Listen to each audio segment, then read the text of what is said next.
දෙකේ ඉලක්කම හොයන්න. දෙක. හරි. ලකුණු 10යි. හොඳ දැන් තාත්තට. තාත්තා තුනේ ඉලක්කම.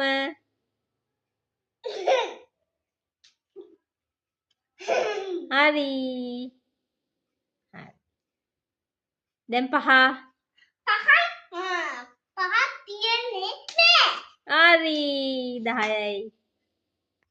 ඊළඟට 4. හා. පොඩ්ඩු උස්සන්න. පොඩ්ඩු උස්සලා පෙන්න. හා. පෙන්නලා පුතා කියපු එක පැත්තකින් තියාගන්න ඒ කාඩ් ටික. අට. හා. 8 පෙන්නන්න. 6. හරි. 9.